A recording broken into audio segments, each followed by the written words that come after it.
ಎಸ್ಆರ್ಕಾರ್ news ವಾಹಿನಿಗೆ ಸ್ವಾಗತ. Doctor B R Ambedkar 134ನೇ ಜಯಂತಿಯ ಶುಭಾಶಯಗಳನ್ನ ಬೆಳಗಾವಿಯಲ್ಲಿ ಸಚಿವ ಲಕ್ಷ್ಮೀ ಹೆಬ್ಬಾಳ್ಕರ್ ಹೇಳಿದರು. ಭಾರತದ ಸಂವಿಧಾನ ವಿಶ್ವದಲ್ಲಿ ಅಗ್ರಗಣ್ಯ ಸ್ಥಾನ ಪಡೆದಿದೆ. ಅಂಬೇಡ್ಕರ್ ಜಯಂತಿಯನ್ನ ಶ್ರದ್ಧಾ ಭಕ್ತಿಯಿಂದ ಆಚರಣೆ ಮಾಡಿದ್ದೇವೆ ಎಂದಿದ್ದಾರೆ.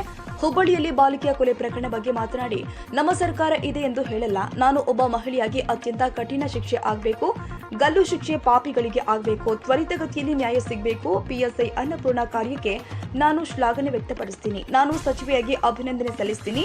ಅನ್ನಪೂರ್ಣಗೆ ಅತ್ಯುನ್ನತ ಪದಕ ಸಿಗಬೇಕು ಎಂದು ಸಿಎಂ ಗೃಹ ಸಚಿವರನ್ನ ಭೇಟಿಯಾಗ್ತೀನಿ. ಬೇರೆ ಅಧಿಕಾರಿಗಳಿಗೆ ಇದು ದಾರಿದೀಪವಾಗಬೇಕು. ಇಂತಹ ಪಿಡುಗು ನಮ್ಮ ಸಮಾಜದಿಂದ ನಿರ್ಮೂಲನೆ ಆಗಬೇಕು. ನಮ್ಮ ಇಲಾಖೆಯಿಂದ ಕಿತ್ತೂರು ರಾಣಿ ಚೆನ್ನಮ್ಮ ಪ್ರಶಸ್ತಿ ಕೊಡ್ತೀನಿ. ಸರ್ಕಾರಿ ನೌಕರಿಗೆ ಕೊಡಬೇಕು ಬಂದ್ರೆ ಮೊದಲು ಹೆಸರು ಪಿಎಸ್ಐ ಅವರದ್ದು ಆಗಿರುತ್ತೆ ಎಂದಿದ್ದಾರೆ. ಸೋಮಶೇಖರ್ ನಾಯಕ, ಎಸ್ಆರ್ಕಾರ್ ನ್ಯೂಸ್, ಬೆಳಗಾವಿ. ನೋಡಿ, ಒಬ್ಬ ಮಹಿಳೆ ಆಗಿ ನಾನು ನಮ್ಮ ಸರ್ಕಾರ ಇದೆ ಅಂತ ಹೇಳ್ತಾ ಇಲ್ಲ, ಅಥವಾ ವಿರೋಧ ಪಕ್ಷದಲ್ಲಿ ಇದೆ ಅಂತ ಹೇಳಿಲ್ಲ.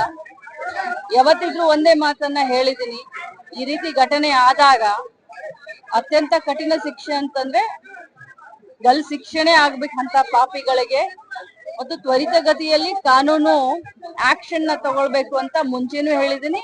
ಇವತ್ತು ಕೂಡ ಒಂದು ಜವಾಬ್ದಾರಿ ಸ್ಥಾನದಲ್ಲಿ ನಿಂತ್ಕೊಂಡು ಹೇಳ್ತಾ ಇದ್ದೀನಿ. ಏನು PSI ಆದಂತ ಅನ್ನಪೂರ್ಣ ಅವರ ಹೆಸರು ಅನ್ನಪೂರ್ಣ ಅಂತ ಅನ್ಕೊಂಡಿದ್ವಿ. ಅವರು ಮಾಡಿದಂತ ಕಾರ್ಯಕ್ಕೆ ನಾನು ಶ್ಲಾಘನೆಯನ್ನ ಮಾಡ್ತೀನಿ. ಒಬ್ಬ ಮಹಿಳಾ ಮತ್ತು ಮಕ್ಕಳ ಕಲ್ಯಾಣ ಸಚಿವೆಯಾಗಿ ನಾನು ಅವ್ರಿಗೆ ಖಂಡಿತವಾಗ್ಲೂ ಅಭಿನಂದನೆಯನ್ನು ಸಲ್ಲಿಸ್ತೀನಿ.